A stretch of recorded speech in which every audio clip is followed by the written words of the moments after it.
tonight, why so high?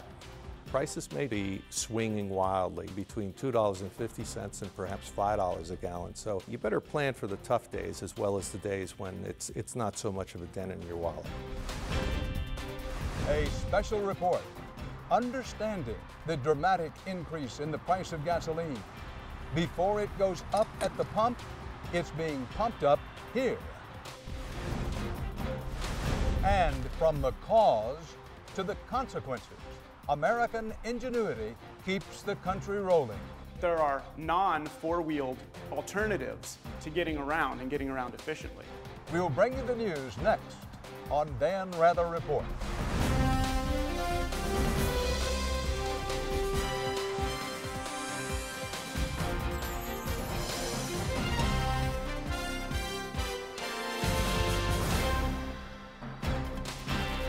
And where else would you begin a report on gasoline than in Los Angeles, a city with more cars than eligible drivers? Traffic, it's as constant as California sunshine. Day or night, weekends, holidays, always, they're on the road. It's a metropolis that grew up alongside the automobile, paving the way for America's urban sprawl. In this part of the country, your identity has long been determined by what you drive. Hollywood has even looked at its own car culture in films like L.A. Story. First stop is 6 blocks from here. Why don't we walk? Walk? A walk in L.A. But even in this car-crazed capital, $4 a gallon gasoline has made this a common scene. All right, let me go over a couple of things with you and we'll be on our way, okay? Okay. Claudia Rode is picking up her new Toyota Yaris. I was just looking for something economical that looks good, you know, good in gas, and I think I found the perfect car. It looks great and it's very compact. Small in size, but big on mileage. 39 on the highway. But in LA, always on the cutting edge, there's small, and then there's small. Really small. This is the latest trend on California roads.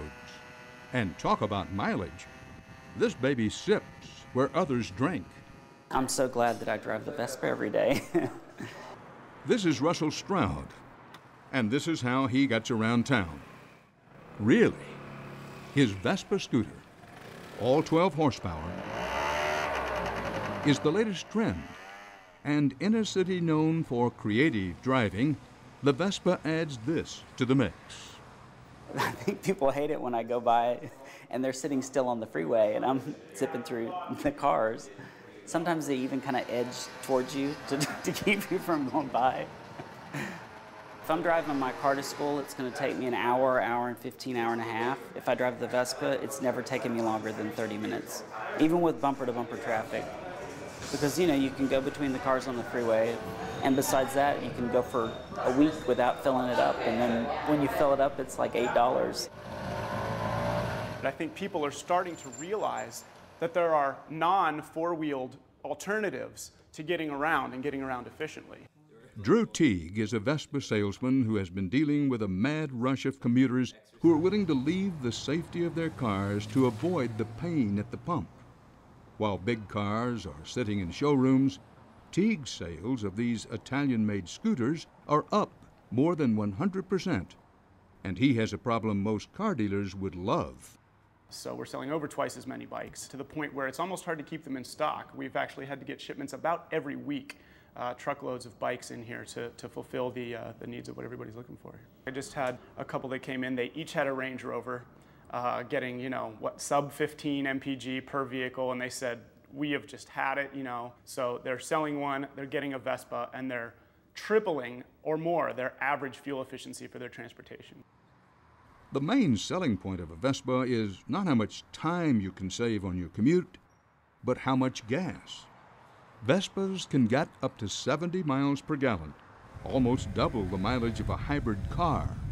And that's made these $5,000 scooters an easy sell, wherever gasoline prices are high.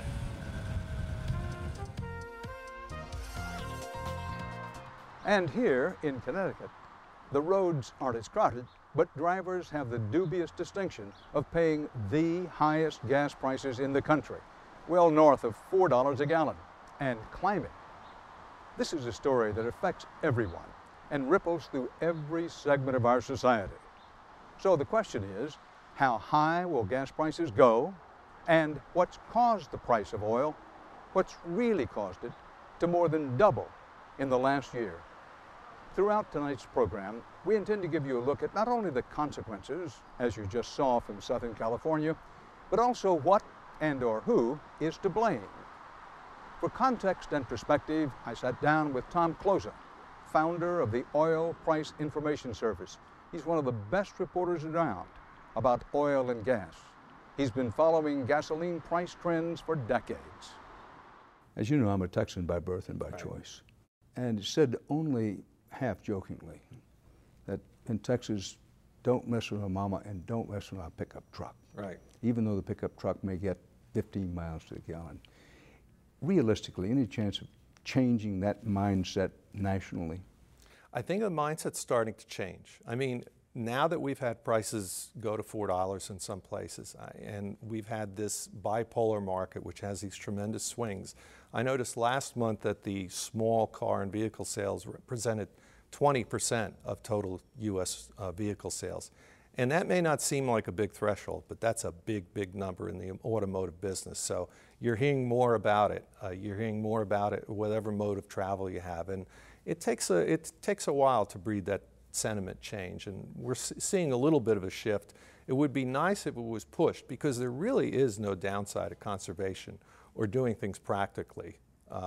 But you can't expect an industry like the energy industry to say drive less or whatever.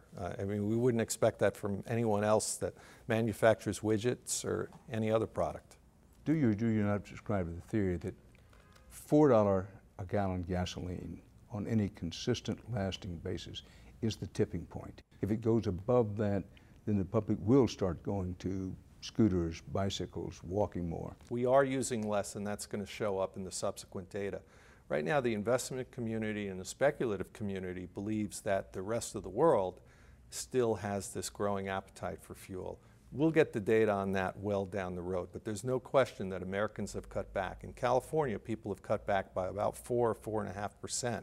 And that's a lot when you consider all the new drivers coming into the motor pool each year. That's a significant sacrifice. It's not like the 70s where maybe people would cut back by much more because it was a tripling or a quadrupling of price, but people are making some sacrifices. Unfortunately, a lot of folks because they have to, not because they're making it as a matter of choice or because of social responsibility. Here's an interesting number. Americans drove 11 billion fewer miles this March than they did in March 2007. It's the sharpest drop ever reported. So how are they getting to work? We take you to the suburbs of Washington, D.C., where former die-hard drivers are changing their habits early and often. 5:58 a.m. Friday morning at the Dulles Transit Center in Loudoun County, Virginia, just outside Washington, D.C. The bus line is already full of the newly converted for the hour-long bus drive into town. Gas is too high. You need to come up with alternatives, and this is one of the alternatives to get us to work. Loudoun County just added 2 more buses and says ridership is up 29% from last year. 6:30 a.m. at the Wheelie Park and Ride in Reston, Virginia. Karen Burrows meets her carpool.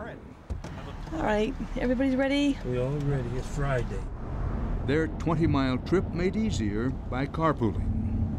It's the only way to go. Carpooling is the only way to go. You save money, you save on gas, you save wear and tear in your car, frustration of driving. I saved about $3,240 a year by carpooling.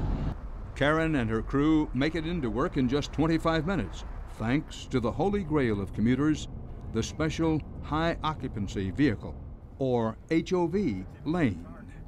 Had I driven in on my own, it would have taken me about an hour, 10 minutes.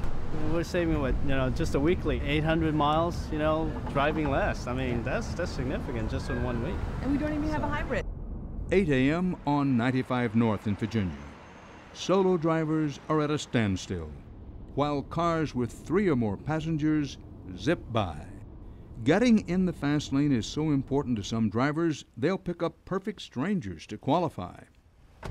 8:15 at the Potomac Mills Shopping Mall in Woodbridge, Virginia.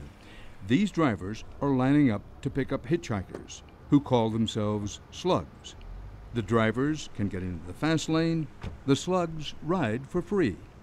The savings on gas as well as the parking, I don't see why not. I don't really mind. I mean, you ride with almost the same people every day anyway, so. Why do you slug versus drive in? Because there's easier and it's economically is really good and also very convenient. Do you mind the term slug? No. There are so many slugs these days that the shopping mall has limited their parking to the left side of this blue line so they don't take over the entire lot. Most times people are really nice. It's not a lot of talking. Listen to WTOP and, you know, get in quick. It's a lifesaver. Don't talk politics. Don't talk politics and don't talk religion. There you go. They're off to fight traffic and beat gas prices. And at the end of the day, they'll be busing, carpooling, and slugging home all over again. At this moment, what is the single most important thing for people to know about what's happening with the price of oil? I think people need to know that this isn't the market that they grew up with. It's not their father or their grandfather's market. That this is ultimately a resource which is going to get tight, but not necessarily now. And they need to make some sensible choices. They need to recognize that they have to look at their own personal lives and recognize that they're going to have to make some sacrifice for it, and realize that prices may drop, and they may drop below $3 a gallon in the next 18 months, but they're going to tend to be swinging wildly, sort of swinging between $2.50 and perhaps $5 a gallon. So when you're looking at that, you better plan for the tough days as well as the days when it's not so much of a dent in your wallet. With oil prices going up, gasoline prices going up, what will be the effect on companies such as Ford and General Motors, which already have their troubles? I think they've got a lot of trouble for the rest of the decade. They didn't probably invest in enough of the smaller car technologies and the hybrids. I mean, they're making some strides now, but they're a little bit late to the game compared with some of the overseas manufacturers. So it's going to be rugged, and that's probably one of the reasons why politically you won't have necessarily this debate real soon about putting in some tougher standards or tilting the behavior, because tilting the behavior could really hurt Detroit. That's because Detroit invested heavily in SUVs in the 1990s. But that strategy looks like a bad bet now as gasoline prices keep jumping higher. The Kelley Blue Book says the value of SUVs has dropped $3,000 to $5,000 in the last 6 months, a sharp depreciation that's affecting all SUV owners, including Vitaly Sapiro. Sapiro is trying to sell his 2002 Toyota Land Cruiser. He told us he's ready to entertain any reasonable offer. People who always wanted to buy this car and couldn't might be able to get a car at a bargain price. He paid almost $60,000 for his SUV 6 years ago, and he'll take less than $25,000 for it now. Sapiro drives 25 miles from his home in Closter, New Jersey to New York City every day. When he first bought the car, $50 would fill the tank. Not so today. Every time we bring it to the gas station, it's $75 to $80. And that means there are more SUVs than ever sitting in car lots. According to the National Automobile Dealers Association, sales of SUVs since January are down more than 28% compared to the same time last year. But small car sales are up 7% during the same period. People are looking for cars that are either hybrids or, definitely SUVs that used to be hot a couple of years ago, no longer have the cachet. Car dealers across the country are resorting to uncommon tactics to attract reluctant buyers, offering gas cards, discount gas, or, as a dealer in Missouri is doing, giving away a handgun with every purchase. And manufacturers are appealing to shoppers' sense of green. At Toyota, we're not only working toward cars with zero emissions, we're also striving for zero waste in everything else we do. Sapiro is lucky in one way. He owns his Land Cruiser. Those who still have loans on their vehicles are finding they might owe more than the SUV is worth. Even with that advantage, Sapiro thinks it could take months to sell his Land Cruiser. And at some point, I'm going to have to make a decision whether I'm going to stick with the car until it dies, which will probably be never, or sell it probably at less money than I was hoping to get for it. And from the gas guzzlers to the gas obsessed, you're about to ride along on a commute here in Connecticut with a driver who is consumed with consumption. He gets sometimes in his car over 100 miles a gallon. It's 9:30 in the morning in Essex, Connecticut, and John Flory is giving us a class in the art of the commute. This is a little bit of a downhill, and I pick up a few miles per hour. He's not trying to set the record for getting to work quickly. He's trying to set the record for getting there on the cheap. Flory has a 68-mile round-trip commute. Most Americans with a daily drive like this would burn through a tank of gas in a week.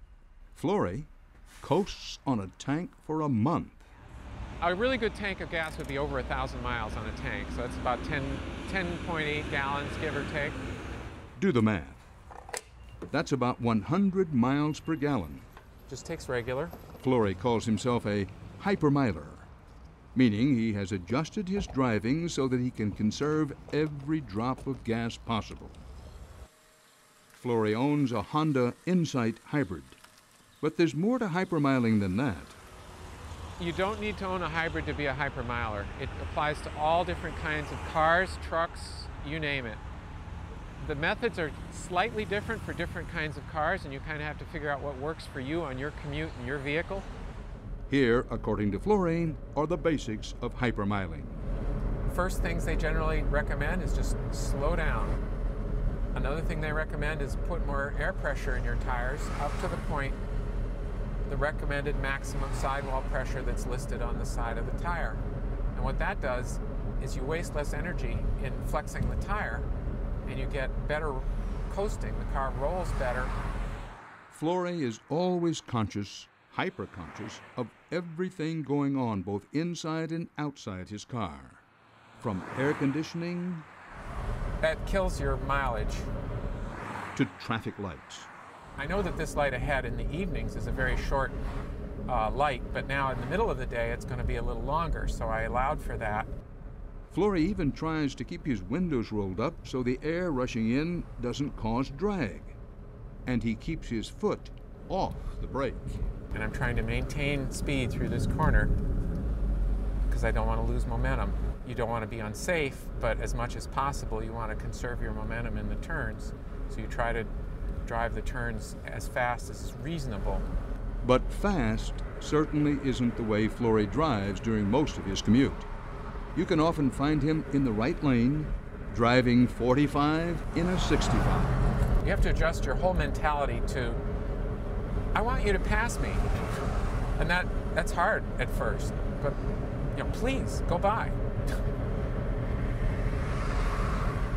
On this day, Flory clocked his morning commute at an impressive 103 miles per gallon average, close to his record. But for this gas guru, it's still not enough. Each day I learn a little bit more, and I'm able to do a little bit more. So I've been learning for 2 years with this car, and I'm still improving. While some drivers try to get better mileage out of their cars, more and more Denver commuters are deciding to leave their cars at home. A new report shows riders of public transportation in the U.S. jumped up 3% from last year. The biggest increase was in light rail riders, up 10%. Denver resident Chad Bernhardt is one of them. There's no point of me driving downtown just to park my car for 8 hours. It just makes sense for me to just catch the light rail. In a city better known for its love of the pickup, the cost of gas is changing the driving culture. Almost every American city has watched the number of people using mass transit shoot up. Denver has had the highest weekday use recorded since the system opened in 1994. It does make me feel good that I'm not driving my car. Plus, I can get some reading done on light rail. I also use the light rail to go to school. Denver is one of the most congested cities in the country. The light rail riders we spoke to said their commute takes about the same amount of time it does to drive, but with far fewer headaches. You don't have to deal with all the other traffic and other drivers. People driving downtown have a tendency to drive a little crazy. And as Trish Logan knows, the light rail is a reliable alternative in a city that got 35 inches of snow last year. And during the winter months, it's hard to get downtown with the snow, and the light rail always makes it. While more commuters are now using mass transit to go from their suburban homes to their jobs in the cities, coming up, two cities that are trying to make where we live and where we work one and the same.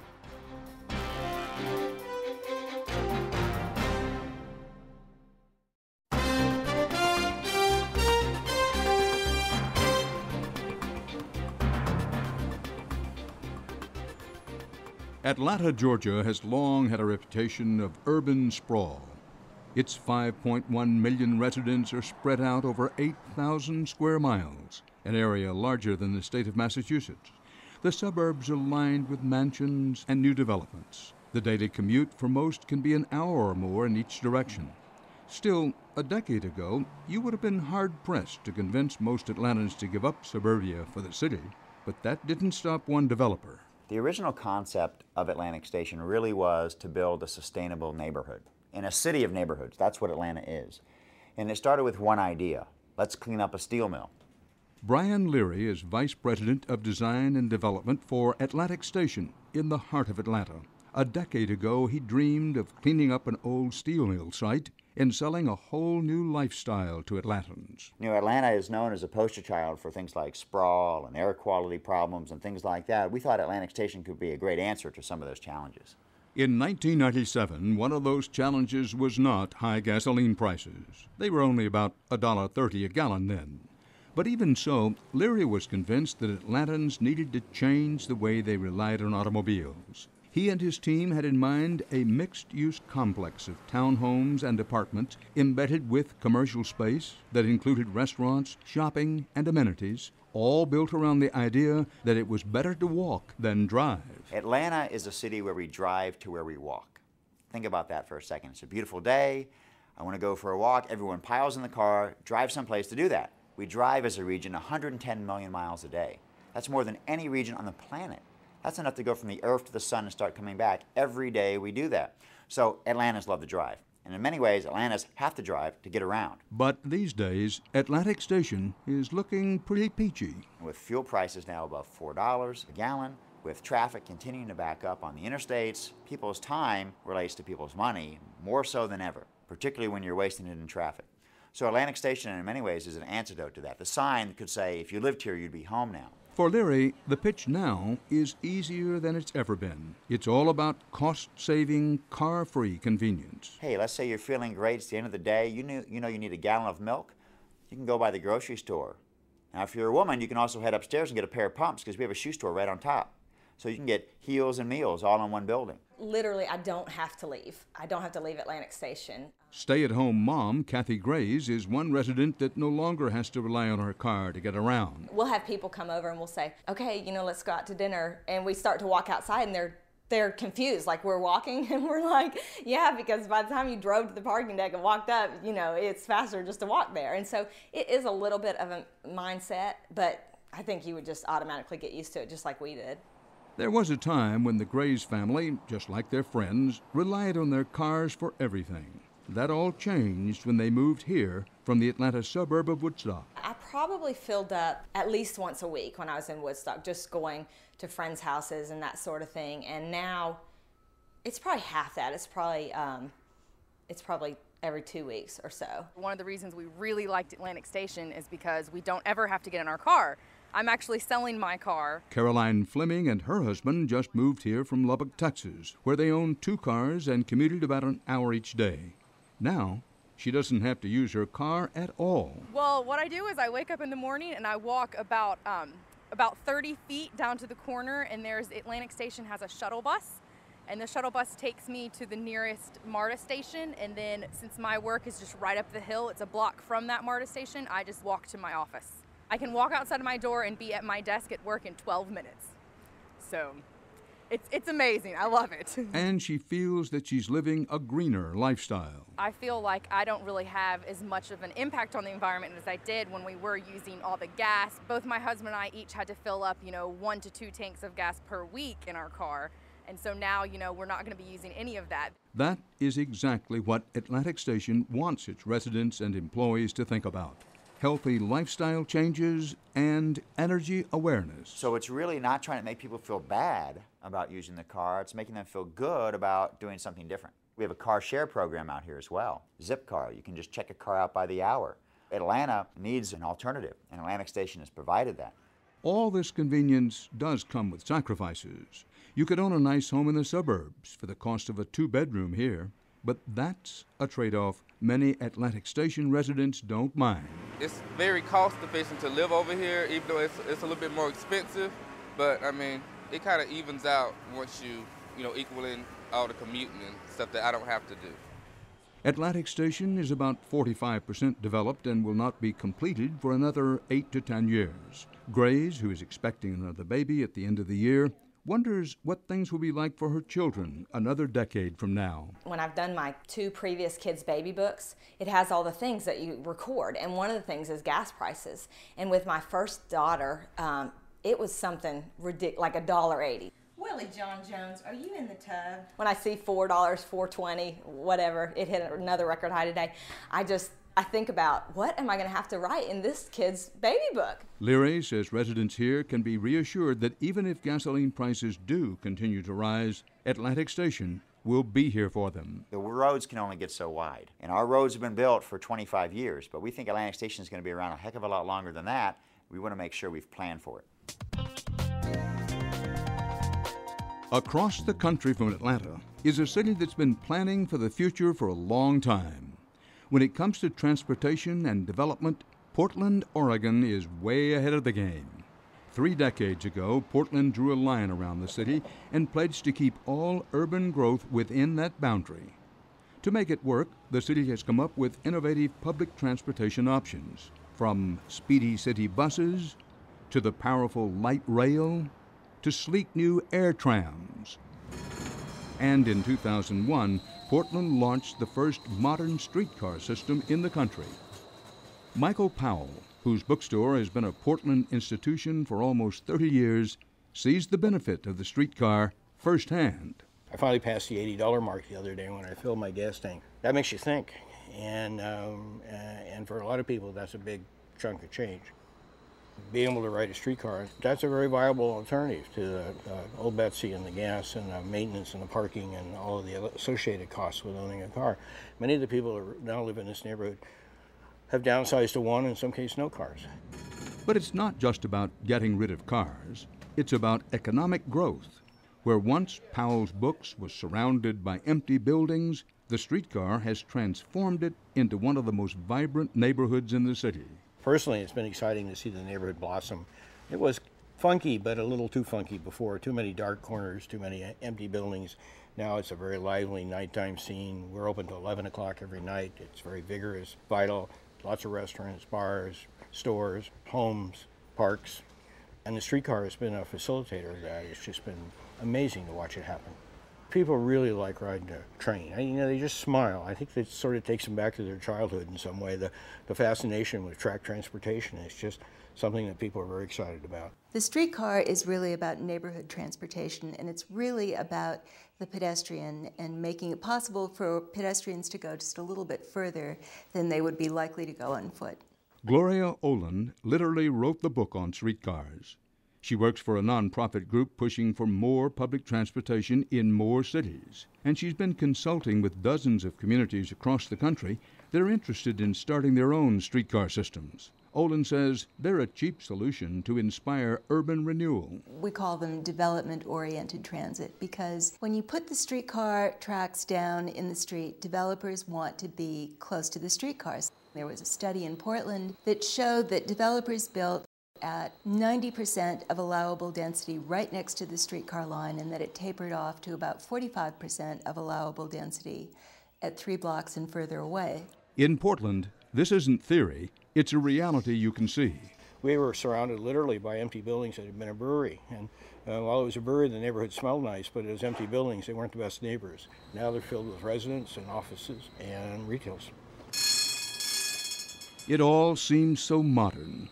And yet, a century ago, downtowns in cities across America looked very much like today's Portland. Well, streetcars were very popular in the 20s and 30s, and most systems, I think, were around until the 40s and 50s. But after World War II, of course, everybody came back, and America was booming, and the suburbs were booming, and everybody wanted a car, and streetcars just fell out of popularity. So 100 years later, we went back and we figured out an old lesson that actually was pretty good.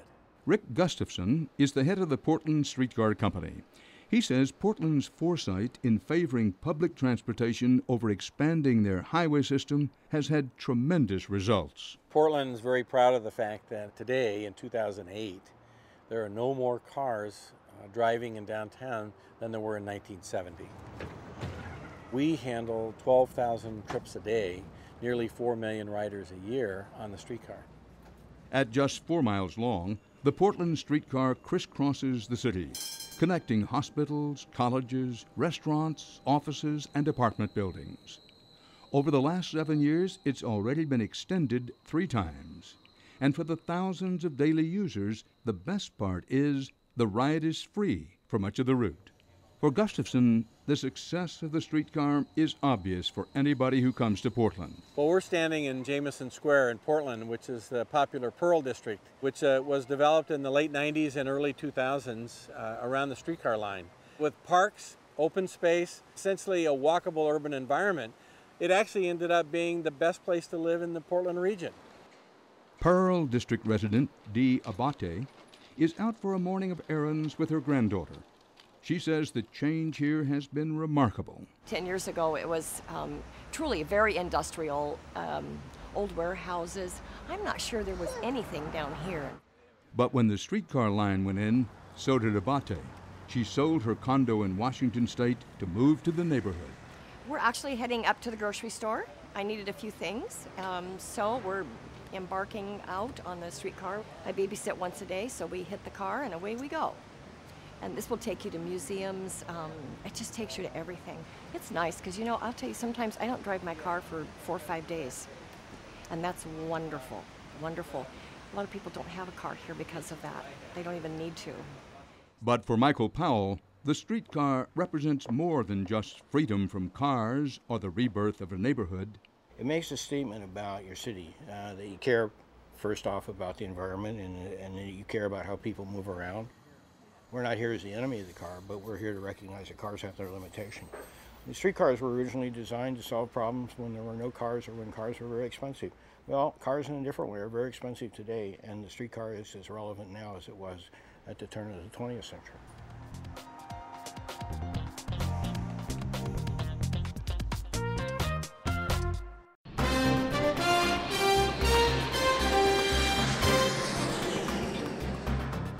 The airline industry is certainly feeling its share of the pressure. That's because, there's no better way to put it, jet fuel prices are soaring. Several smaller airlines have filed for bankruptcy protection in the past few months, while the larger carriers in the U.S. have moved toward reductions in flight schedules, grounding heavy planes, and layoffs of people. Some of the larger carriers are introducing a variety of extra fees and higher ticket prices in an effort to compensate for the doubling of jet fuel costs since January of last year. American Airlines, the largest in the country, has announced a new $15 fee on passengers' first checked piece of baggage. That's in addition to the recently enacted $25 charge on a second checked bag. But according to Tom Closa, high fuel prices aren't just affecting big businesses.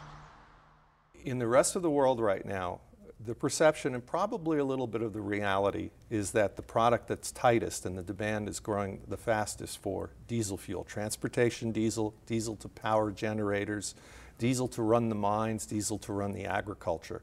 That's why diesel prices are above $5 on bookends of the country in California and New York.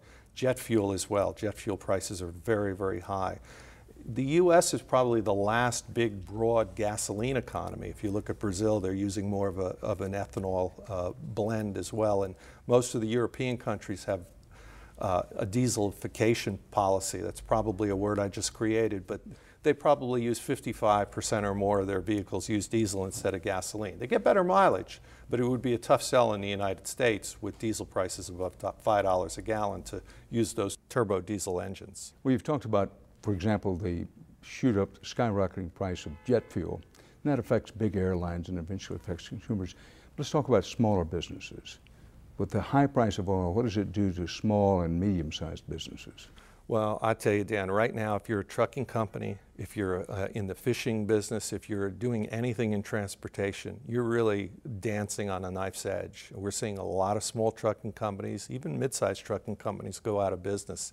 And if anyone's been on the road lately, you can tell the trucks are going slower and there's not as many of them.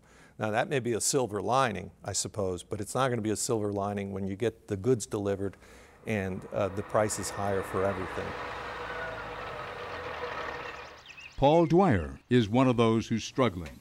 Out of 3.5 million truckers nationwide, he's one of 400,000 independent operators. A milk hauler in Wisconsin, it took him nearly a quarter century to build up his fleet of 5 milk trucks. He was able to handle the rising price of diesel for a while, but no longer. When it hit $4, you know, then the grim reality is that each truck was taking about $425 a day's worth of fuel. You times that by 5 and you got a $2,000 a day fuel bill. You know, and yeah, I panicked. Dwyer's day begins at dawn as he travels 40 miles to a dairy farm in Unalaska, one of dozens of farms across the state where he picks up milk. 76 miles down the road at the processing plant, the milk will be pasteurized and made into mozzarella cheese and sold across the country. For Dwyer, this is not just a job. It's what he loves to do. When I started hauling milk, that's when I knew that I found what I wanted to do. It's just the close relationship you have with each farm. They're not only business contacts, but they become your friends. But the high fuel prices have changed the milk business, and not just for the truckers. As diesel goes up, it costs more to process the milk, as well as transport it, and ultimately everything gets more expensive. At the end of the chain, you see the higher prices every time you go to the store. In the past few months, a gallon of milk that used to be like $2.49 a gallon is now over $3.05 a gallon, and some of it's even higher than that. As a nation, we depend on trucking to deliver just about every bite of food we eat. Even if it travels by air or rail, the first and last mile to the store still goes by truck. Independent haulers like Dwyer provide competition for the bigger companies and help keep down the cost of shipping. But when it comes to their expenses, they can't negotiate volume discounts like the big guys on just about everything from truck parts to fuel. Around the country, independent truckers have been holding protests, like this recent one in Pennsylvania. This is probably the worst it's ever been. 6 months ago, I was pretty happy with everything. Yeah, fuel price was on the rise, but it was okay. You know, it was still manageable. But now I worry that our economy can't handle this high fuel price. And I worry that the economy is going to collapse. And if it collapses, someday I'll wake up and I'll be as broke and poor as a church mouse. I will have the farm skillet. The cost of diesel is topic number one at the local diner. You know the East Side Dairies over there? Yeah, East Town? Yeah. Well, from Sunday night till Wednesday night, he spent $12,000 on fuel. After lunch, Dwyer stops at 2 more dairy farms, collecting his last loads for the day. Are you hauling the rest of the week? Yep. Okay. Yes, I am. The good news for Dwyer is that his day ends around 3 in the afternoon. The bad news is that after 262 miles on the road, it's time to fuel up. Today the bill is $333.63. We had 71 gallons of fuel. 2 weeks ago our fuel was about $4.38 a gallon. We're up almost 30 cents in 2-week period. By Dwyer's estimate, that's an additional $6,000 a month. Hello, Dwyer Mill. The higher fuel bill means less money for other expenses. Maybe the tire guy won't get paid this month. Maybe the shop won't get their money this month, you know, for repairs and maintenance that I don't do. It's like a lottery system. You know, you got to pick and choose who gets paid and who don't get paid. But drivers have to be paid and the fuel bill has to be paid. How long will it be before Dwyer parks his trucks for good? He says he'll hang on as long as he can, but that it all depends on what happens at the pump. If the fuel price spiked and went to $6, $7 a gallon, that would probably be enough to take us out. And like I say, 25 years is done and over.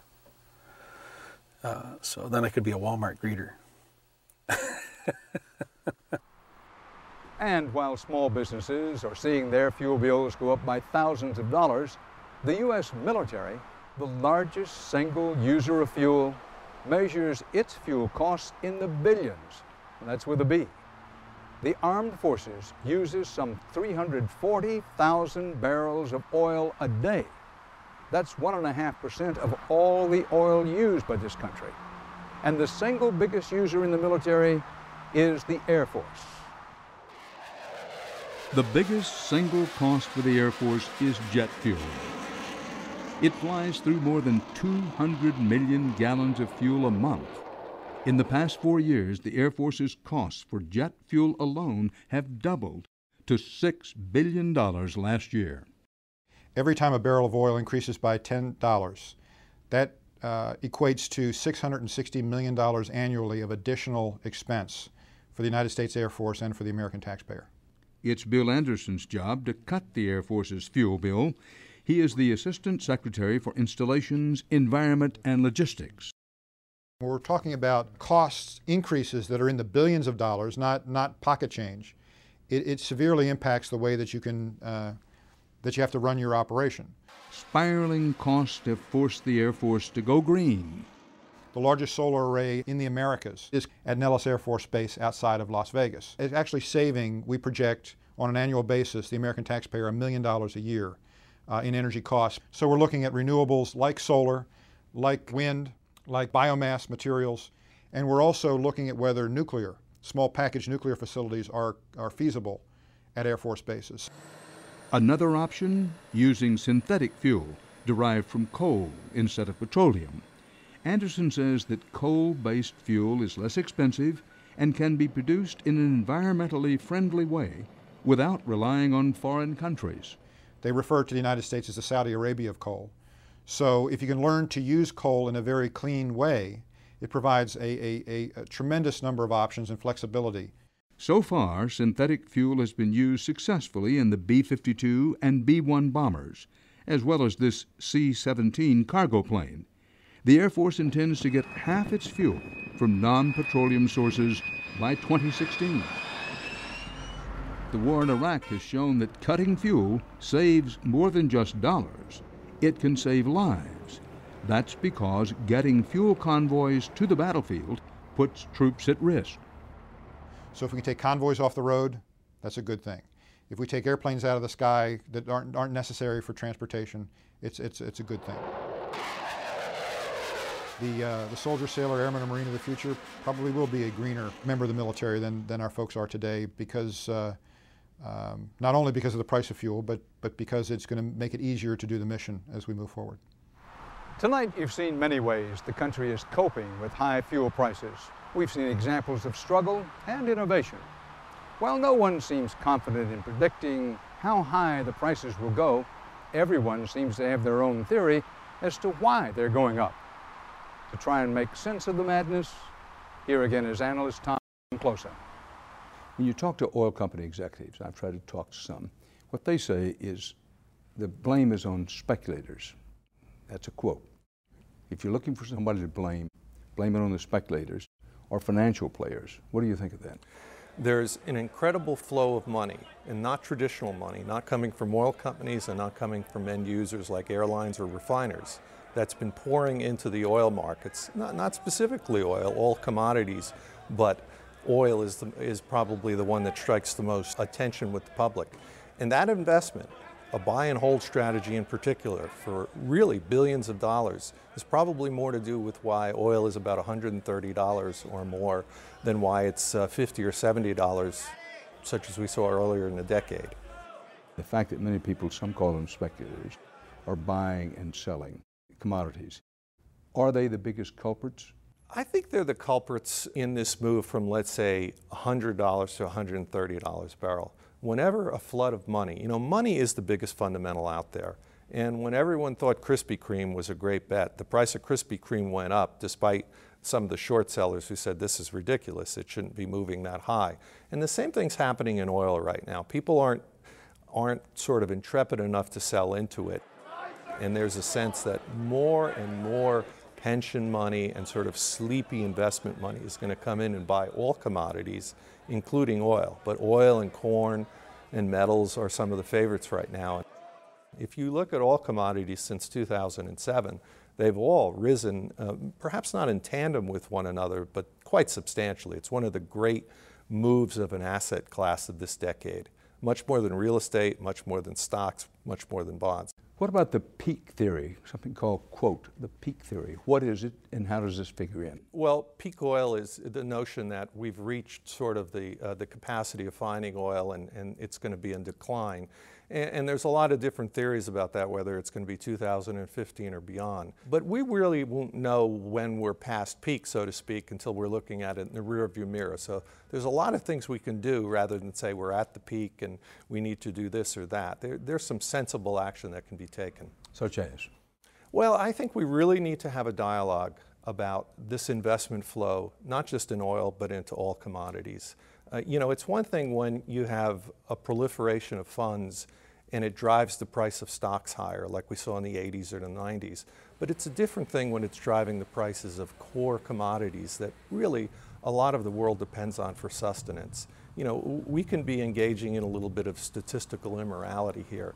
And I'd like to see some circuit breakers. I'd like to see some more margin so that people can't be levered and really have small pieces of money and control large chunks of paper oil, so to speak. And I think we really need to think about it as a country and perhaps across a number of countries and think about whether it's wise to have investment money flowing into things like corn and grain and oil that are really lifeblood instruments for the population. That has dramatic consequences, and it's really something that's only happened in the last 5 or 6 years.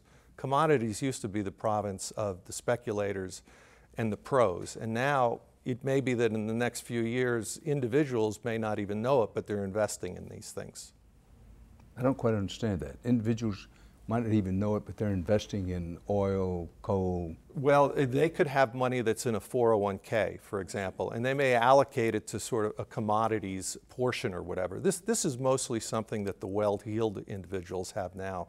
People with literally millions of dollars of venture capital or capital that they want to have investment banks put at work. And this can go to basically fuel the fire, so to speak, and drive these prices for oil or for grain higher.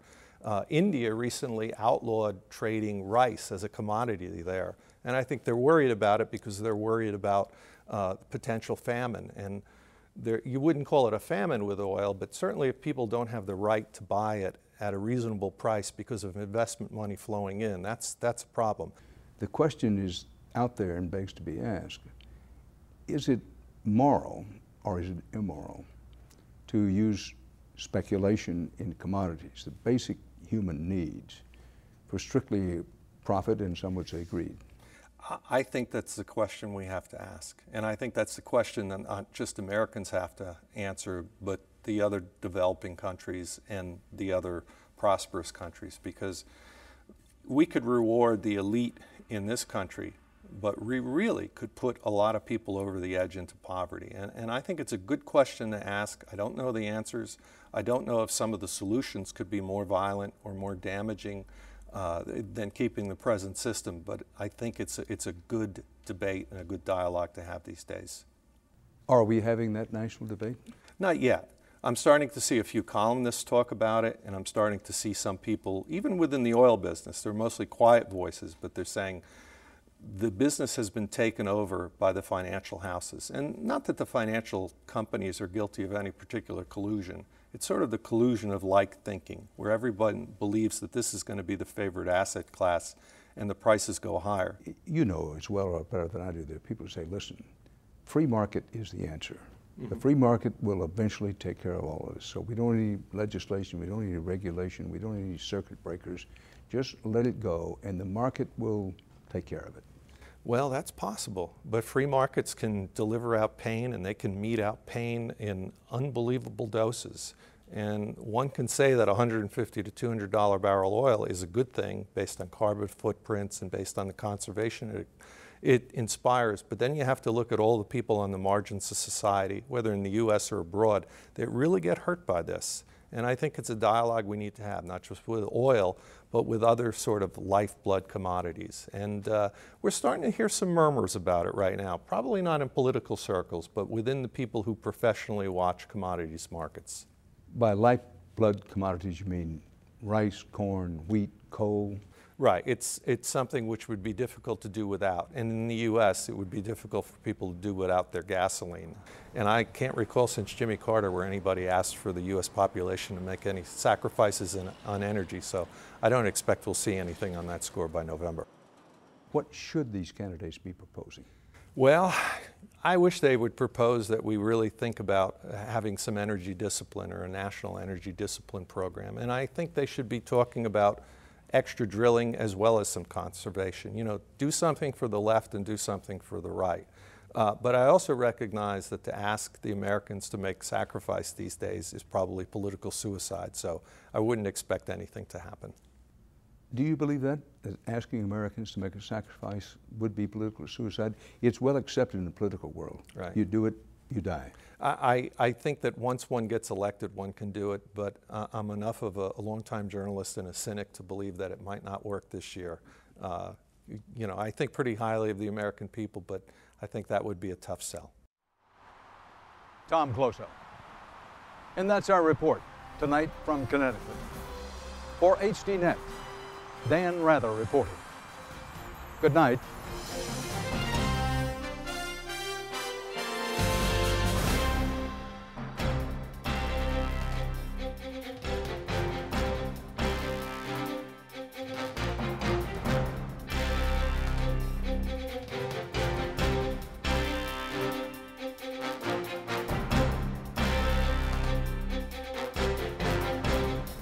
If you would like to add your name to an email list for information on upcoming programs, or if you would just like to send a question or comment, please email us at viewer@hd.net.